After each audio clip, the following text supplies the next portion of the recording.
diversification donc, des secteurs de recrutement des écoles parisiennes se déroule dans un contexte tendu sur l'éducation. À la racine des parcours de vie de celles et ceux qui ne naissent pas avec une petite cuillère en argent dans la bouche, l'école est bien souvent la seule chance d'émancipation. Les attentes sont donc immenses. Les moyens, à l'inverse, ne sont pas à la hauteur. L'insuffisance des salaires provoque le manque d'attractivité du métier. Les heures de cours, supprimées sous Nicolas Sarkozy, n'ont jamais été rattrapées. Les classes sont bien souvent trop chargées. Au final, la France s'enfonce progressivement dans les classements internationaux, tant sur les connaissances des élèves que sur les inégalités sociales persistantes. À ce contexte global s'ajoute la gestion chaotique de la crise du Covid par le gouvernement, avec un refus de communiquer les chiffres réels de contamination dans les écoles, des masques non adaptés, des tests longtemps inexistants. La présidence Macron est un véritable naufrage en matière d'éducation. Que ce soit les syndicats enseignants ou les fédérations de parents d'élèves, les mobilisations se suivent et se ressemblent pour contester la casse du service public.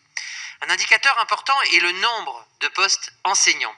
Nous le dénoncions lors du conseil de septembre en demandant l'embauche urgente d'enseignants remplaçants dans le premier degré. Malheureusement, nous avions raison avant l'heure et effectivement, le manque de remplaçants se fait désormais cruellement sentir en ces temps où des enseignants développent la Covid ou sont cas contact. Face à ce manque, l'Académie a eu recours à une soixantaine de personnels contractuels, précarisant toujours plus le métier d'enseignant et dégradant de facto les conditions d'apprentissage. Deuxième parade, le recours au périscolaire de la ville. Dans les cas les plus urgents, il a été fait appel à des animateurs du périscolaire pour assurer la continuité de l'accueil. Une mesure transparente, évidemment, pour les familles, compréhensible de la part de la ville, mais l'accueil du périscolaire ne remplacera jamais le temps éducatif. Comme pour d'autres services publics, à force de travailler au minimum de moyens, l'austérité nous rend incapables de faire face aux fluctuations des besoins.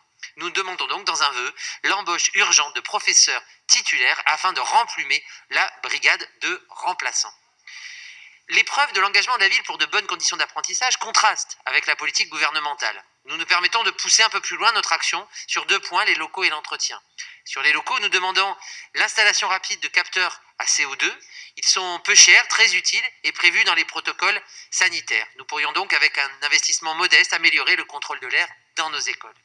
Par ailleurs, nous sommes aussi sensibles au personnel d'accompagnement. Nous avions déposé en décembre un amendement budgétaire pour des agents d'entretien supplémentaires. Nous apprenons depuis que des heures supplémentaires pour ces agents ne sont pas reconduites alors que les besoins sont toujours conséquents et nous continuons de demander l'embauche d'agents supplémentaires.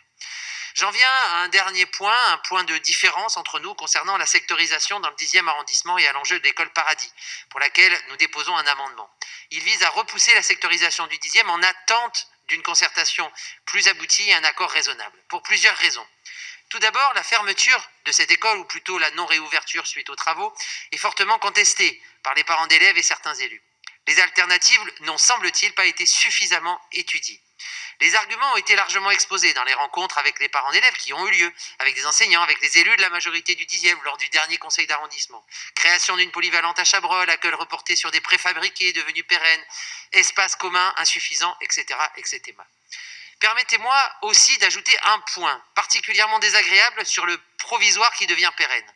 L'école avait été fermée pour des travaux d'urgence avec l'engagement à l'époque de l'ouvrir à nouveau. Il est de très mauvaise habitude de rendre pérennes les décisions provisoires légitimes dans l'urgence. La fermeture de l'école Paradis semble en outre motivée par la volonté de trouver des locaux pour la future police municipale. Quel mauvais symbole nous envoyons ici. Quel mauvais symbole. Nous connaissons la citation de Hugo. Ouvrez une école et vous fermerez une prison. Quel symbole à rebours envoyez-vous ici? La démonstration par l'exemple que les moyens mis pour cette police municipale se font au détriment d'autres actions. Donc, tant pour des raisons éducatives que pour la destination du lieu, nous demandons à revoir le projet. Et nous pensons qu'il existe un chemin, pavé pas uniquement de bonnes intentions, mais aussi de choses concrètes pour y parvenir. Je vous remercie. Merci à vous. La parole est à Sylvain Réfaud du groupe écologiste de Paris pour 5 minutes maximum.